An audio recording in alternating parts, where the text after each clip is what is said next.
I baked 43 cupcakes, wrapped 50 gift bags, and decorated the office for every holiday imaginable. And somehow, I became the problem. Yes, apparently, caring too much about work can get you labeled toxic. Asterisk, I quit baking cupcakes for the office after one meeting, and suddenly everyone acted like I'd stopped breathing. That's how it all started. I've been the guy at work who makes everything feel alive, you know the type. I know everyone's birthdays. I bring little personalized desserts, decorate for random holidays like Cinco de Mayo or National Pretzel Day. Even remember Jenna from accounting can't have gluten. I've stayed late, ordered themed cakes, hand-lettered holiday cards, coordinated Secret Santa, brought separate trays from Costco just for her. For years, that was me, the unofficial morale machine. Then, 2 months ago, everything changed. One small, soul-sucking meeting killed my go above and beyond energy in an instant. Early February, our company rolled out a new policy: log every minute of overtime. It was one of those Fortune 500 moves where someone read a Harvard Business Review article and thought, micromanagement equals efficiency. Everyone grumbled, vented, and swore in the group chat.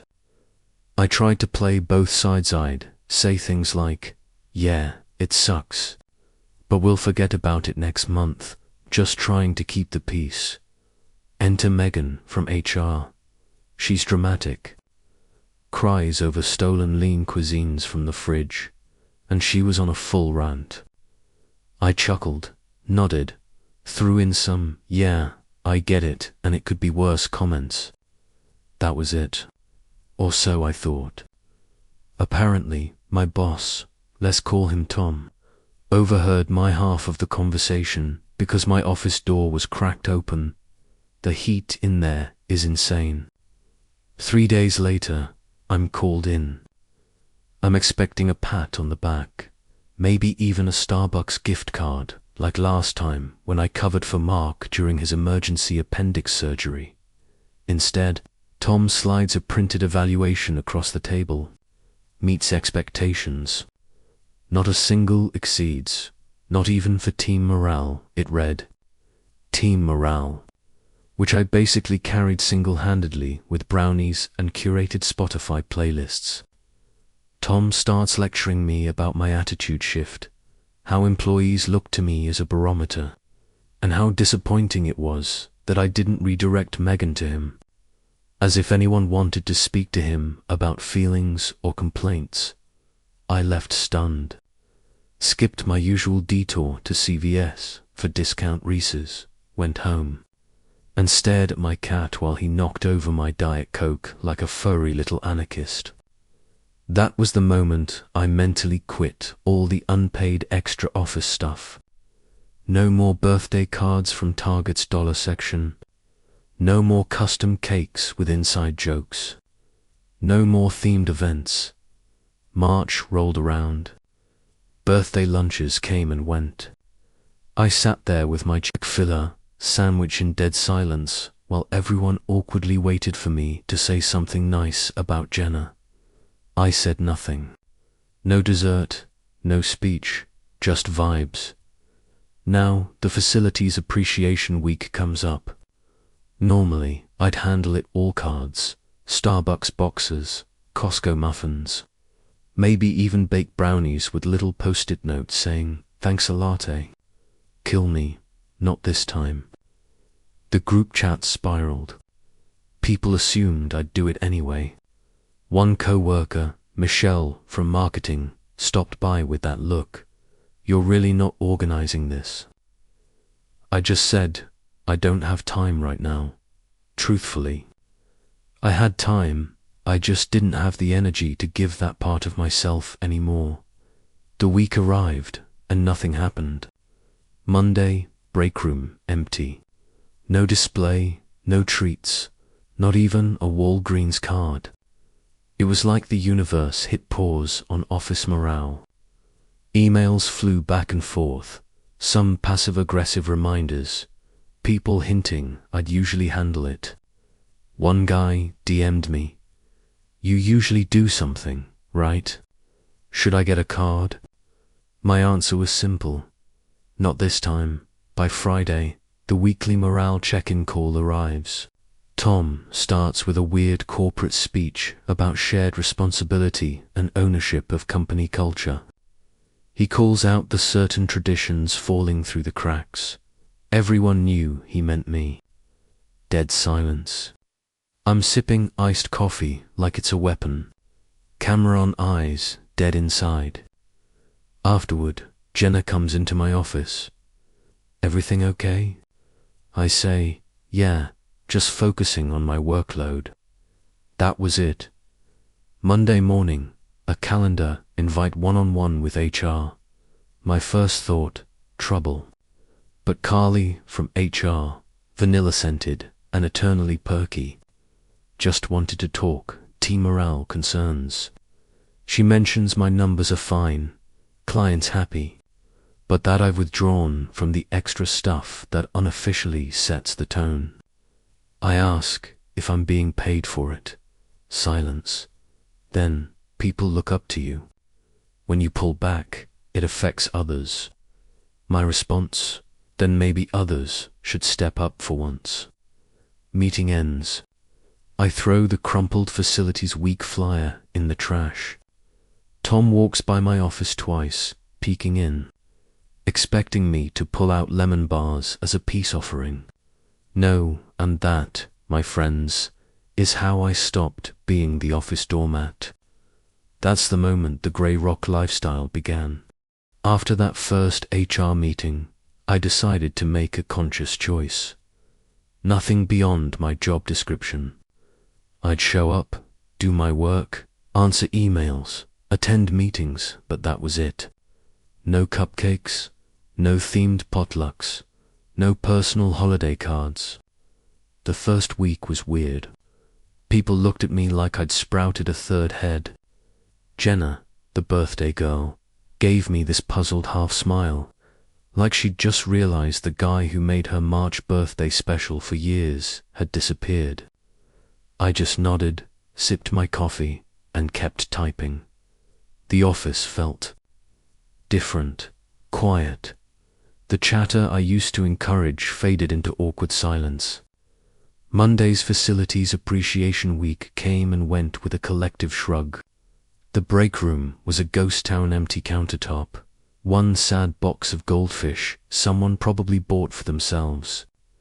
No cards, no treats, no decorations, just nothing.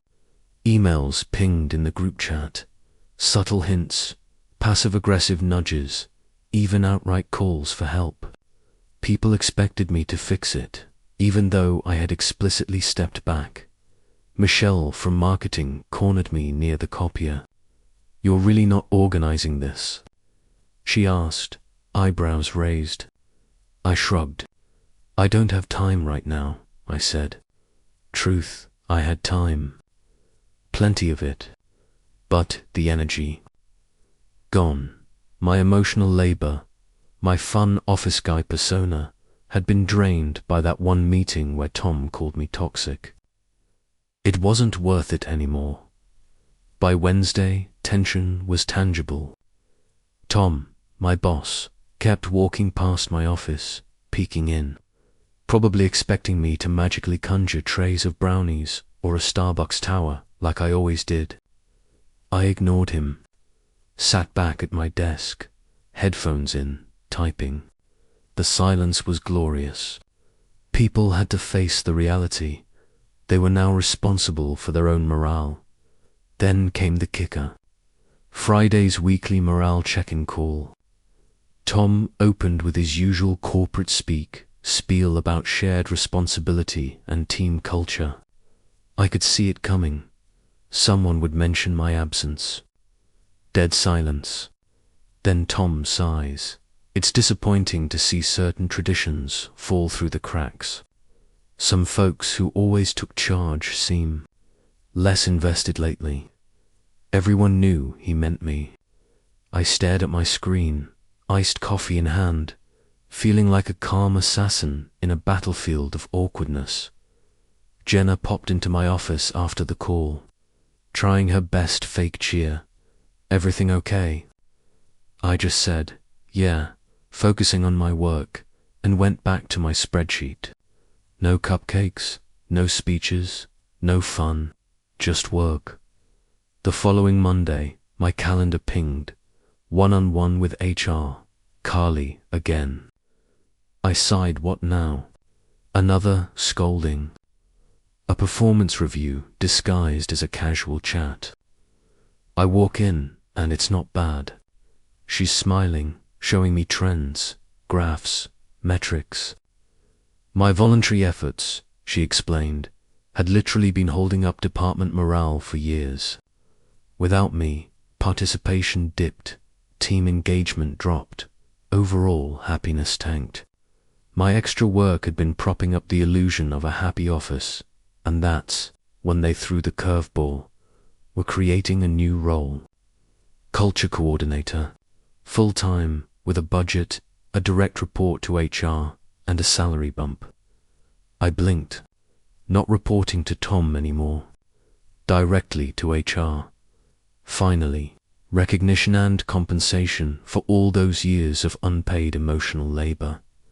I asked the obvious, did Tom know? Qley smirked. He's aware, but he's not thrilled. I chuckled. It all clicked. Tom hadn't just wanted me to step back. He'd relied on me to make him look competent, and now his illusion was crumbling. I took 24 hours to think it over. I went home, sat with my cat, and thought about a decade of cupcakes, gift bags, themed celebrations, and emotional support brownies. And then it hit wasn't quitting anymore.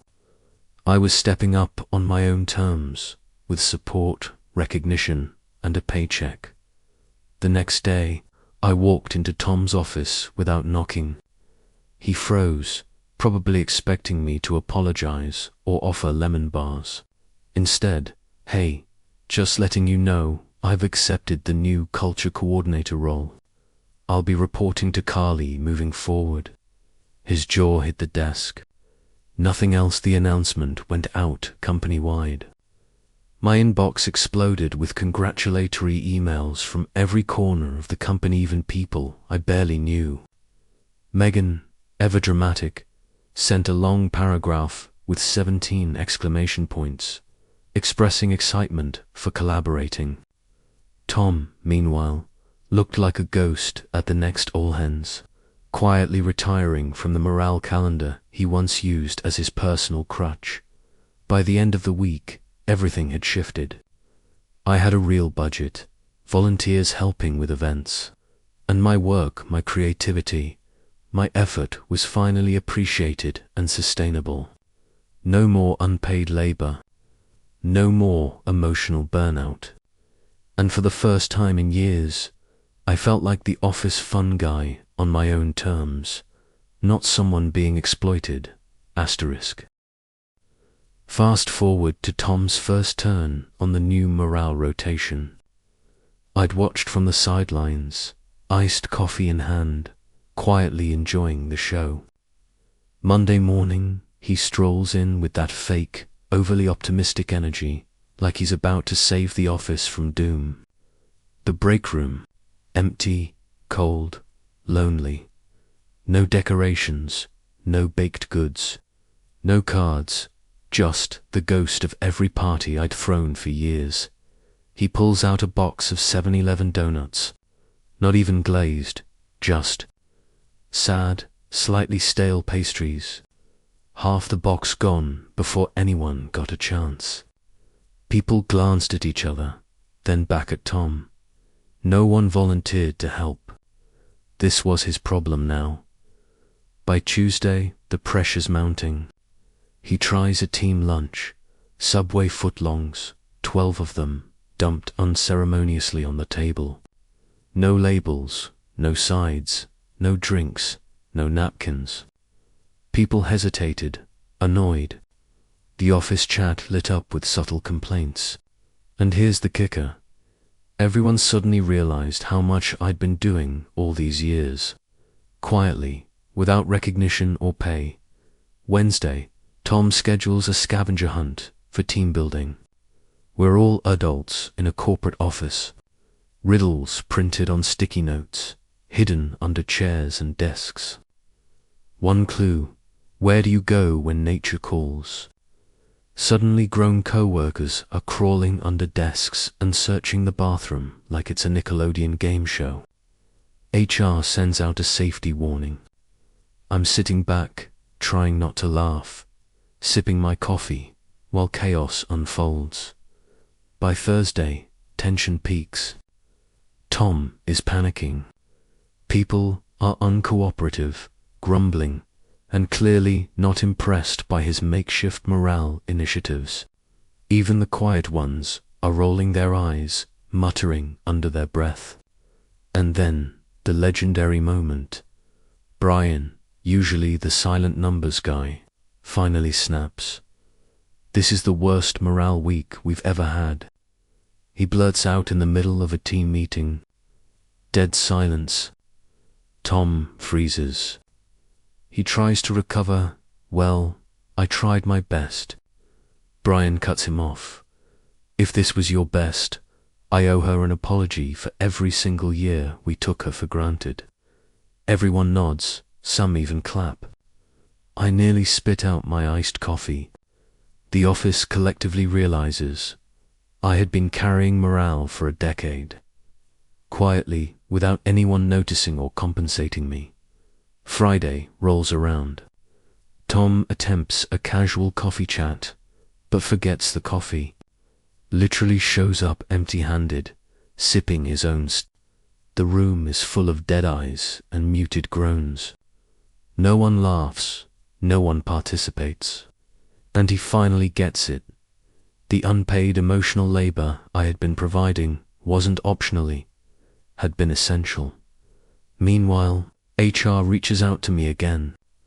Qley calls it a real opportunity, a role with a budget, a 15% salary bump, and authority over employee experience. Finally, recognition for years of invisible labor. I ask if Tom knows. She smirks. He's aware, but not thrilled. I take a day to think. 10 years of unpaid parties, holiday gifts, potlucks, and emotional support. All ignored, all unnoticed. And now they're offering me a legitimate role where my efforts are valued and sustainable. The next Monday, I walk into Tom's office without knocking. He freezes, expecting an apology or some gesture to smooth things over. I drop the bomb. I've accepted the culture coordinator position. Purporting to Qley from now on. He stares, jaw slack. Nothing else. I leave. The announcement goes company-wide. Inbox explodes. Colleagues I barely knew send congratulations. Megan from HR even sends a 17 exclamation point email about excitement to collaborate. And for the first time, I feel in control. No more unpaid labor. No more being the office martyr. I have a budget, a team of volunteers, and actual recognition. I'm still the office fun guy, but on my own terms. And watching Tom struggle through that first disastrous morale week, priceless. Monday morning, first day in my new role. I walk into the office with a fresh kind of energy, iced coffee in hand, headphones in for focus. But this time, it's different. I'm not just doing my old job. I'm the culture coordinator now. Budget, authority, and recognition finally. And best of all, Tom isn't my direct boss anymore. That fact alone made me grin like a kid on a sugar high. I start small, sending a welcome email to the volunteer subcommittee I've created. Hey team, let's make our office a place where fun actually matters. and everyone has a voice. No pressure, just good vibes. Responses roll in. Surprisingly, a few people I didn't expect are actually excited.